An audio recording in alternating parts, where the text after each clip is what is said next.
آپ کی ٹیم کی کوتاہی ہے, نااہلی ہے کہ وہ ہر معاملہ خود ہی اڈاپٹ کر لیتے ہیں, چھوٹے سے چھوٹے مسئلہ بھی.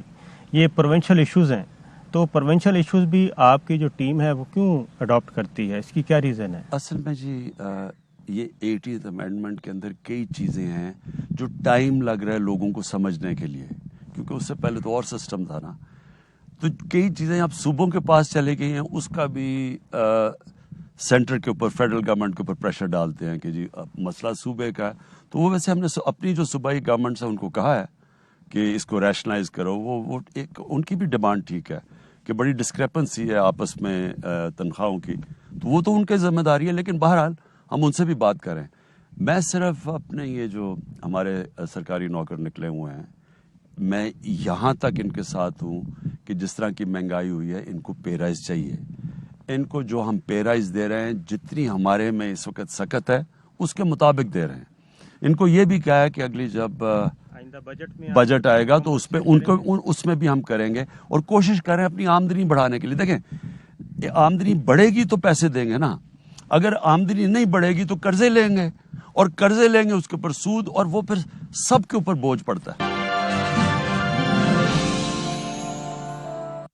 یہ کبھی پولیٹیکل ایشوز تو آتے رہتے ہیں, پی ڈی ایم کے ایک سیاسی مومنٹ, خاص طور پہ ایک اور بھی آنے والا ہے تحریک لبیک پاکستان کا معاملہ, وہ بھی ایک ترتیب دے رہے ہیں آنے کے لیے لانگ مارچ کا, دھرنے کا. تو اس پہ آپ کیا کہیں گے کہ کیوں یہ ساری چیزیں ہو رہی ہیں, اور آپ نے کوئی بات چیت کے لیے کچھ کوشش کی؟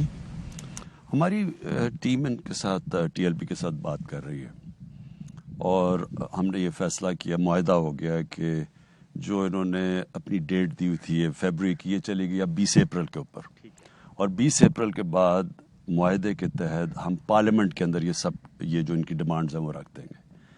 لیکن میں ٹی ایل پی کے بھی اور اپنے ملک کے لوگوں کو بھی کہنا چاہتا ہوں کہ پاکستان کی تاریخ میں یہ میرا چیلنج ہے, کسی حکومت نے اتنا زیادہ سٹینڈ نہیں لیا اپنے نبی صلی اللہ علیہ وسلم کی شان کے اندر جو گستاخی کی جاتی ہے.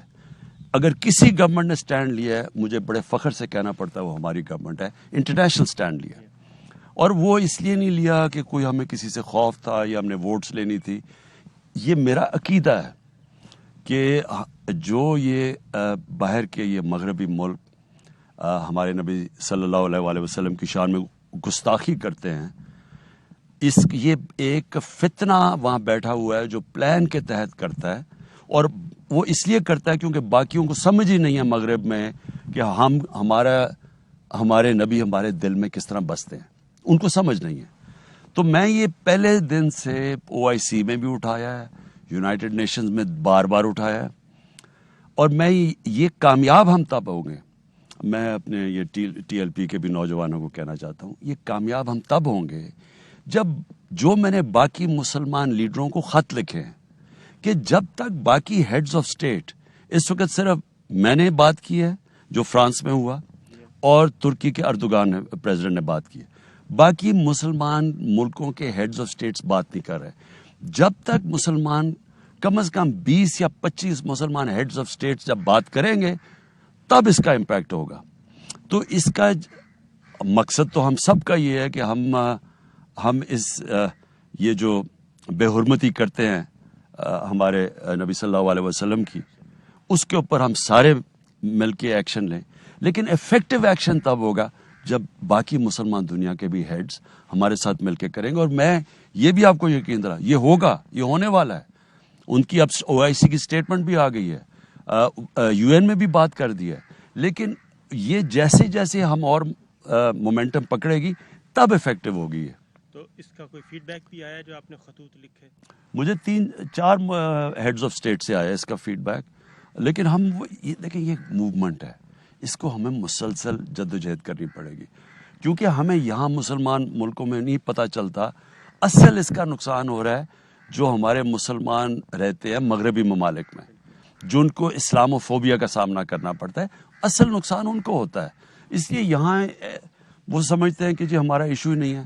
اصل میں ایشو تب بنے گا جب ہم سب مل کے, پھر ہم جب ایک آواز میں بات کریں گے تو یہ مسئلہ حل ہو جائے. تو اس سلسلے میں ٹی ایل پی سے بات ہوگی تو دیگر علماء کرام سے بھی آپ کے رابطے ہیں کیونکہ آپ نے 5 وفاق المدارس بورڈ بنا دی ہیں, یہ بھی ایک اچھا کام کیا ہے کہ یہ پہلی دفعہ ہوا ہے. تو باقی علماء کرام کے ساتھ بھی اس سلسلے میں کوئی رابطے ہیں آپ کے؟ مسلسل ہیں. ابھی بھی میں نے ایک فنکشن کیا ہے. اور دیکھیں اس وقت علماء کرام کا بہت بڑا رول ہے پاکستان میں, اور وہ رول اس لیے ہے کہ کئی چیزیں ہو رہی ہیں یہاں جو کہ ہمارے معاشرے میں تباہی مچ رہی ہے. مثلاً یہ جو سیکس کرائمز ہو رہی ہیں, یہ بچوں سے جو زیادتیاں ہو رہی ہیں, جو ریپ ہو رہی ہے اس ملک میں, یہ اس میں سب سے بڑا رول تو پھر ہمارے دینی حلقوں کا ہے, کیونکہ یہ ایک مورل ایشو ہے. یہ صرف قانون سے نہیں لڑا جاتا یا لا انفورسمنٹ سے نہیں ہوتا. یہ جب ہمارے ملک میں جب آواز اٹھاتے ہیں سارے لوگ کہ یہ جو فحاشی پھیل رہی ہے, اس کا جو امپیکٹ پڑ رہا ہے, جو یعنی ہر روز آپ اخبار میں پڑھتے ہیں بچوں کو مار دیا جاتا ہے, ان کو ابیوز کیا جاتا ہے, ریپ پڑھتے ہیں, گینگ ریپ پڑھتے ہیں. تو ہم نے تو ایک بڑا آرڈیننس لیا ہے اس کے اوپر, لیکن یہ سارا ایک معاشرہ پھر اس کا مقابلہ کرتا ہے, جس طرح کرپشن کا معاشرہ مقابلہ کرتا ہے. صرف قانون سے یہ چیزیں نہیں ختم ہوتی. 26 مارچ کو سے پہلے سینٹ کا الیکشن ہے سر, تو سینٹ کے الیکشن میں آپ کو کیا ہے کہ میجورٹی آپ کی آ جائے گی اور چیئرمین سینٹ اور ڈپٹی چیئرمین سینٹ بھی آپ کا ہوگا, اور اس کے بعد لیجسلیشن میں بھی آسانیاں ہوں گی؟ انشاءاللہ جی, ہمیں پوری جو حالات میں دیکھ رہا ہوں انشاءاللہ ہمیں پوری امید ہے. میں صرف یہ کہہ دوں کہ دیکھیں پارلیمنٹری ڈیموکریسی کے اندر اگر ایک ملک کے اندر ریفارمز کرنی ہے, اصلاحات کرنی ہے, وہ ہو ہی نہیں سکتی جب تک آپ کے پاس میجورٹی نہ ہو, کیونکہ سارے قانون جا کے رک جاتے ہیں. ہمارے لیے اتنا مشکل ہوا ہے اس بار یہ جو 2 سال چلانے, جو ہم قانون لے کے جاتے تھے وہ جا کے پھنس جاتے تھے. ہماری سینٹ میں میجورٹی نہیں تھی, اور پھر ذمہ داری ہماری ہے قانون پاس کرنے کی اور اصلاحات کرنے کی, لیکن پاور ہمارے پاس ہے نہیں کیونکہ ہمارے پاس میجورٹی نہیں. ایسا تو نہیں ہے سر اپوزیشن مل کے ایک کام پلان کر رہی ہے کہ سینٹ میں آپ کو ہر صورت میں میجورٹی سے روکا جائے, کیونکہ اگر میجورٹی مل جاتی ہے تو جتنے بھی آپ کی پینڈنگ بل پڑے ہیں وہ اپروو ہو جائیں گے, اور سمپل میجورٹی والے. تو اس جو آپ نے 50-70 کروڑ کا کہا, اس کا مطلب ہے آدمی کے پاس, کسی بزنس مین کے پاس 50 ارب ہیں تو وہ پورا سینٹ لے سکتا ہے, 100 سیٹیں خرید سکتا ہے. تو یہ اس پلاننگ کا حصہ ہے؟ بالکل ایسی اطلاعات ہیں؟ بالکل یہ اس پلاننگ کا حصہ ہے, کیونکہ دیکھیں انہی کی سٹیٹمنٹس ہیں اوپن بیلٹ ہونا چاہیے. انہوں نے چارٹر آف ڈیموکریسی میں سائن کیا ہوا ہے کہ جی اوپن بیلٹ ہونی چاہیے. جب وہ پچھلی باری ان کا ایک آدھ ان کی سیٹ کم ہوئی یا نون لیگ کی, انہوں نے کہا, شور مچا دیا کہ جی یہ پیسے ہوئے چلیں, یہ ہیں اوپن بیلٹ. اب کیوں یہ پیچھے ہٹ گئے ہیں؟ اس لیے ہٹے ہیں نا کہ انہوں نے پلان بنایا ہوا ہے کہ پیسہ چلا کے کسی نہ کسی طرح ہمارے اوپر وہ پریشر ڈالیں اگر ہمیں میجورٹی نہیں مل.